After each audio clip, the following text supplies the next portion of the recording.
హనుమంతుల వారి విషయానికొస్తే చాలా ఎక్కువగా ప్రాధాన్యత ఇస్తూ ఉంటారు హనుమంతుల వారికి ప్రతి విషయంలో కూడా. అసలు మామూలుగా రామాయణం విషయం చూసుకుంటే గనక మనకు ముందు నుంచి హనుమంతుల వారు రామాయణంలో ఉన్నట్టుగా మనకు చెప్పబడలేదు. కిష్కింధ కాండ నుంచి హనుమంతుల వారు ఉన్నట్టుగా మనకు పురాణాలు చెప్తూ ఉన్నాయి, శాస్త్రాలు చెప్తూ ఉన్నాయి. మరి ఎందుకు ముందు నుంచి లేని ఒక పాత్ర క్యారెక్టర్ పాత్ర క్యారెక్టర్ అనుకోండి. అనుకోవచ్చు. ఆ క్యారెక్టర్‌కి ఎందుకంత ప్రాధాన్యత అనేది నా క్వెషన్. ఇది చెప్పాలంటే రామనామ మహిమ ముందు చెప్తే హనుమంతుల వారి గురించి తర్వాత చెప్పుకోవచ్చు. అలాగే. 4, 5 కథలు వస్తే తప్ప హనుమత్ తత్వం అర్థం కాదు. ఆ! మొట్టమొదట తెలియాల్సింది రామతత్వం. ఆ! రామ అనే 2 అక్షరాలు ఎందుకు అంత ఫేమస్ అయింది? ఔంకారం లేని మంత్రము పనికిరాదు అంటారు. ఆ! ఏ మంత్రానికైనా కానీ అవును. ఔంకారం ఉంటుంది. హ్మ్. కానీ శ్రీరామచంద్రుడికి ఔంకారం అవసరం లేదు. హ్మ్.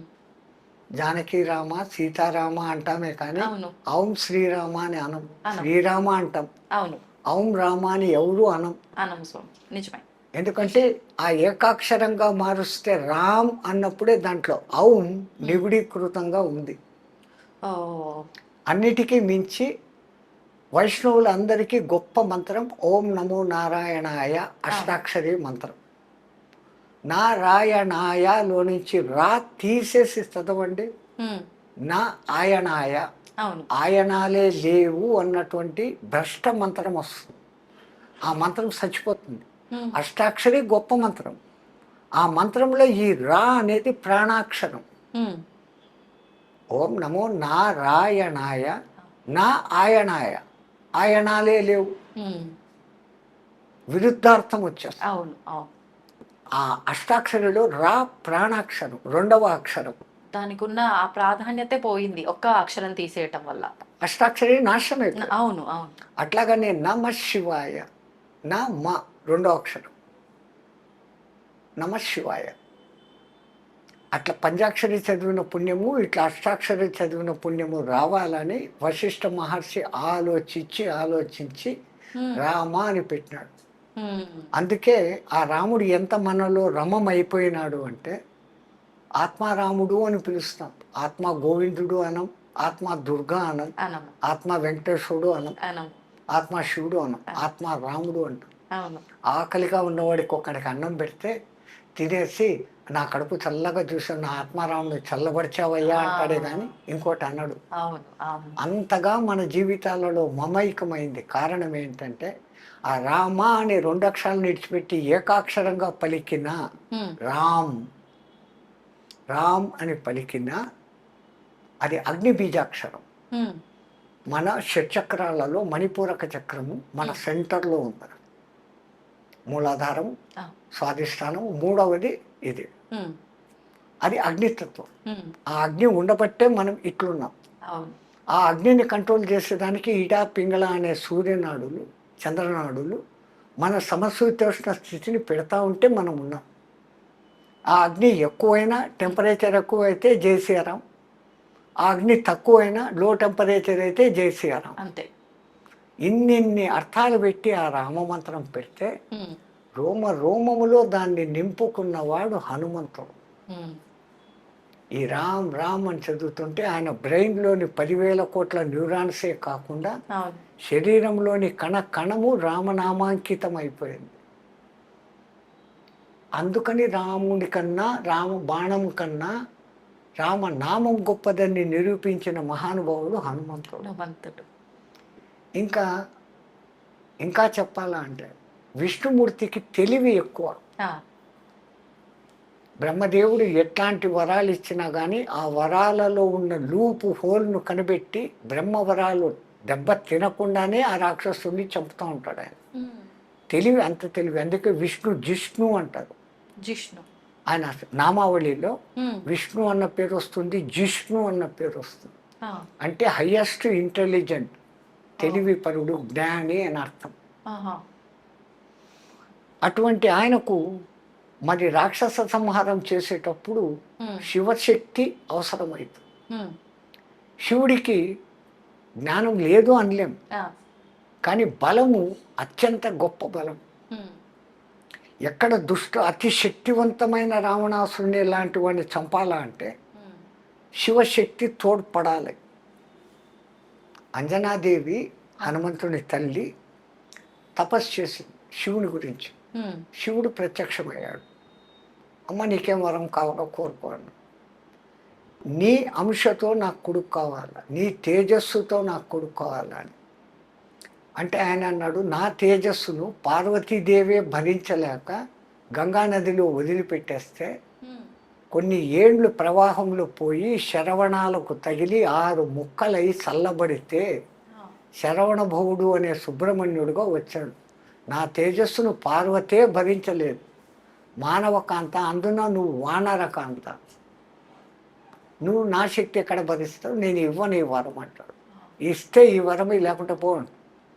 ఆయన పైకి వెళ్ళిపోతాడు. ఉమ్, అక్కడ ఆలోచిస్తాడు, జగత్ సర్వం దైవాధీనం, తద్దైవం మంత్రాధీనం, తద్మంత్రం సాధకాధీనం, ఉమ్, తస్మిన్ కారణేవ సాధక సర్వోత్కృష్ట. దేవుడి కన్నా సాధకుడు గొప్పోడు, రమ్మంటే వాడు రావాలి. ఉమ్, మంత్రానికి కట్టుబడి జగత్తంతా ఆయన కంట్రోల్లో ఉంటే, అవును, ఆయన ఎవరి కంట్రోల్లో ఉన్నాడంటే మంత్రం కంట్రోల్లో ఉంటాడు. ఆ మంత్రం ఎవరి కంట్రోల్లో ఉందంటే సాధన చేసేవాడి కంట్రోల్లో ఉంది. ఇప్పుడు ఎవడు గొప్ప? తో ఆయన అక్కడ పోయి ఆలోచించి, మరి నేను వరం ఇచ్చి తీరాల, అవును, నా శక్తిని ఆమెకి ఇస్తా, భరిస్తుందో చస్తుందో నాకు వదిలేస్తాడు. సంబంధం లేదు ఆ, అని ఆ, అగ్నిదేవుణ్ణి రమ్మంటాడు. ఆయన వచ్చి, ఇప్పుడు నేను నాకు కొంచెం తేజస్సును నీ చేతికి ఇస్తాను, ఉమ్, తీసుకెళ్ళి అంజనాదేవికి ఇచ్చేయి అంటాడు. తీసుకుంటాడు ఆయన. కైలాసం దాటేంత వరకు అగ్నిదేవుడికి ఏం కాలే.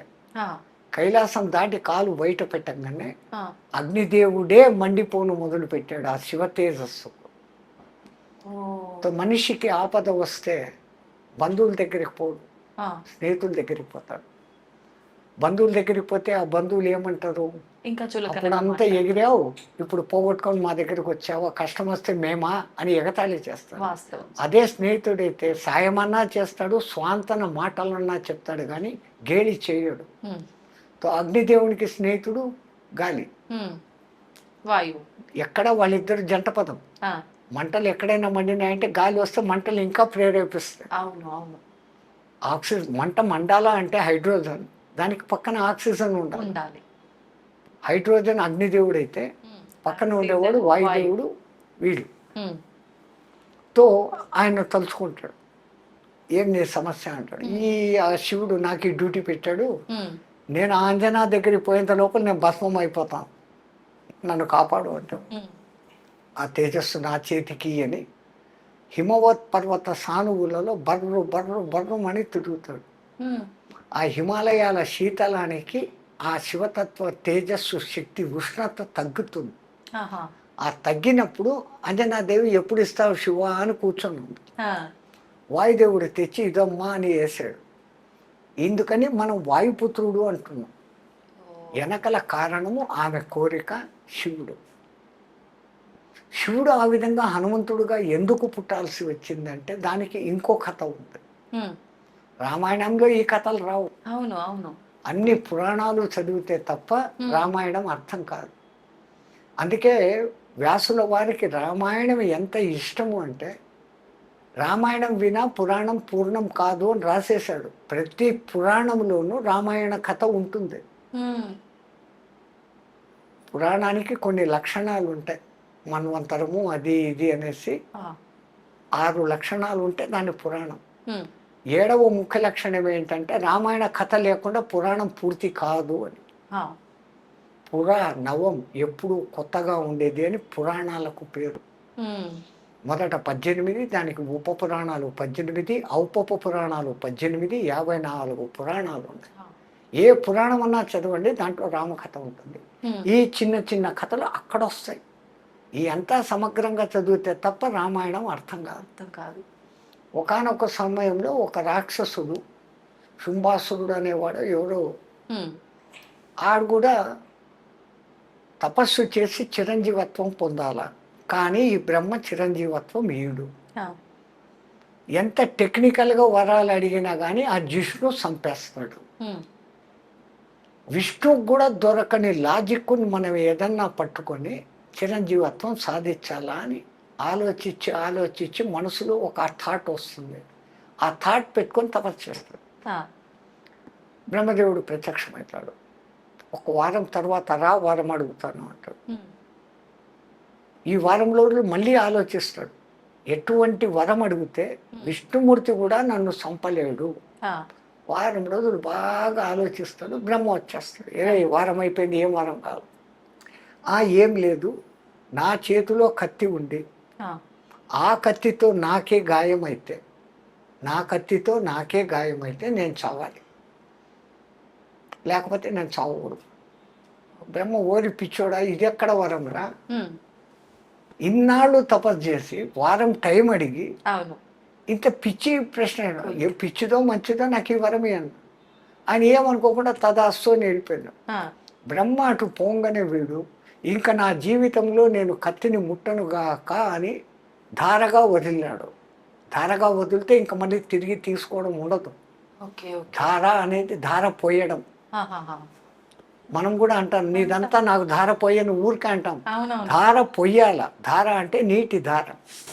Okay, okay. అందుకే బలిచక్రవర్తి వామనుడు వచ్చినప్పుడు ఉమ్, నీకేం కావాలా అడుగు అంటాడు. ఆ, ఒక్క అడుగు అడగను, 3 అడుగులు అడుగుతాను అంటాడు. మీ తెలుగులో చమత్కారం ఇదే. అడుగు అడుగు అంటే అడుగులు అన్న అర్థం ఉంది. అవును. పూచో, ఆ, హిందీలో మేము పూచో అంటాం. అవును. ఈ తెలుగులో ఈ అర్థం ఉంది.